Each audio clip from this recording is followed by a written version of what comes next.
Gambians, distinguished audience, as the coronavirus pandemic continues to be a grave concern globally and nationally, my government continues to remain vigilant and steadfast in reviewing and intensifying measures to prevent, contain, and manage its spread within our borders. In less than 2 weeks after my last address to the nation,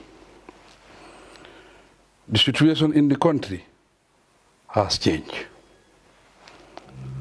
As confirmed by the Ministry of Health, so far, more than 30 tests have been conducted.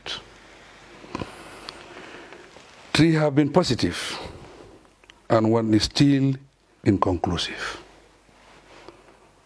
Only 1 person among the confirmed cases in the country passed away.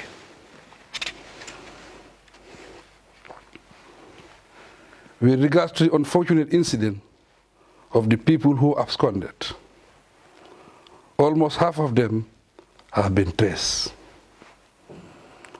The public is advised to report any person who has escaped quarantine and to be aware that hiding suspects who pose a threat to public health is contrary to the laws of the land. Fellow Gambians, we know with certainty that mass movement of people and public gatherings are threats to the containment of COVID-19. Therefore, in addition to the measures mentioned in my last address, decisions have been taken to impose new restrictions. To curtail our exposure to infection through close interactions, my government has taken the decisions to scale down government operations. Accordingly, all heads of government institutions, parastatals, private enterprises, and other institutions have been instructed to scale down their activities, with minimal staff to perform basic services. Where feasible, staff can work from home. At the private sector level, all non-essential services are declared suspended with immediate effect. Only essential services, such as emergency medical services, sale of essential items and commodities, will continue. I have been informed that there are enough supplies of essential commodities for the immediate and medium-term needs of the country. In this light, strict measures have been devised to curb attempts to halt or hike the prices of basic commodities. I implore the business community to continue to cooperate in stabilizing the prices of all basic commodities.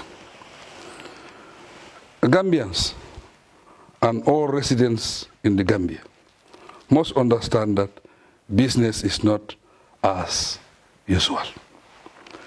Hence the need to take strict measures to protect ourselves. Fellow Gambians, distinguished audience, on 18 March 2020, I signed the first proclamation in relation to the pandemic, which was published in the Gazette under Section 34, 1B of the 1997 Constitution. In it, I declare that a situation exists which may lead to a state of public emergency if it passes. I have now signed a second proclamation declaring a state of public emergency throughout the Gambia. Under this proclamation, the following measures shall be enforced with effect from today, 27 March 2020. 1. All non-essential food outlets in all markets and enclosed shopping areas shall be closed. 2.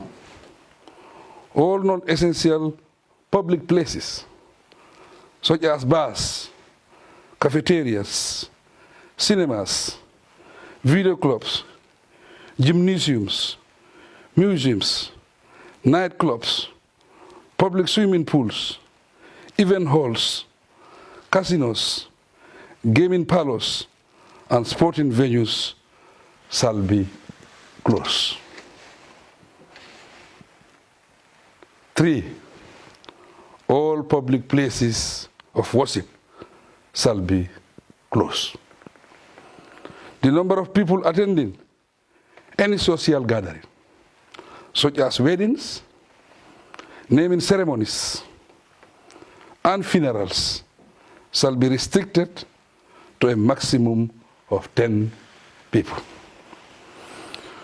All public transport shall carry half of the total number of passengers they are allowed to transport by law.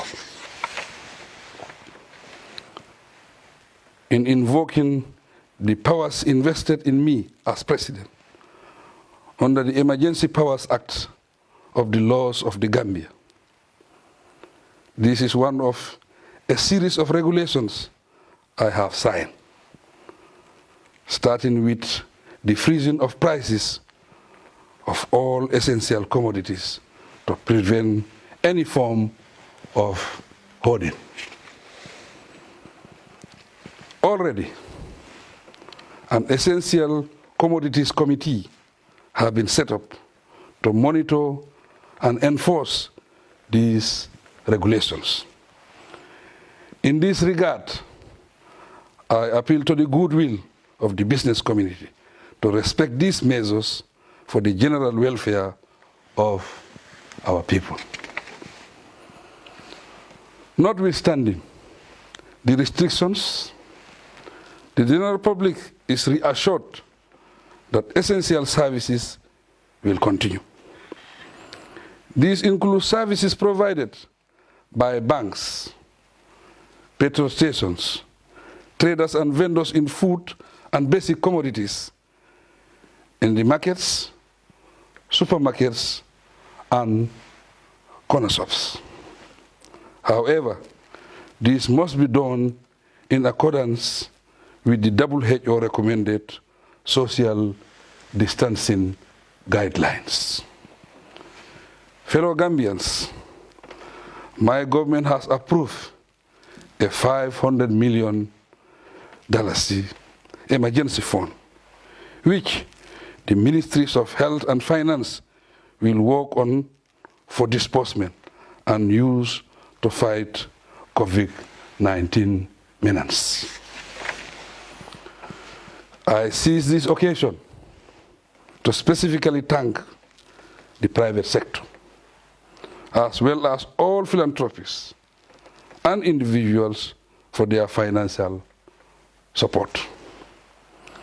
Your contributions will go a long way in complementing government's efforts in this joint fight. I thank you all. On behalf of everyone, I also commend the national response teams, committees, and frontline workers for their invaluable service to the nation. While my government continues to take leadership to guide the entire process, I extend deep appreciation to the wider community including religious leaders, civil society, all Gambian citizens and people living in the Gambia for their cooperation. In a similar vein, I call on all political party leaders and civil society organizations to work with my government in the fight against the COVID-19 pandemic. All efforts and cooperations during these trying moments are appreciated very much indeed. Once again, I urge all of us to take the pandemic as a serious threat which requires all our collaborative and cooperative efforts to overcome.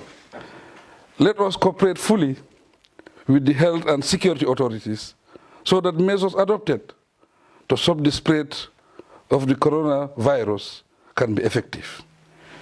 This implies maintaining high personal hygiene standards that include regular hand washing, avoiding handshaking, observing social distancing, and all other regulations and measures necessary to fight COVID-19. Long live the Gambia. I thank you for your attention.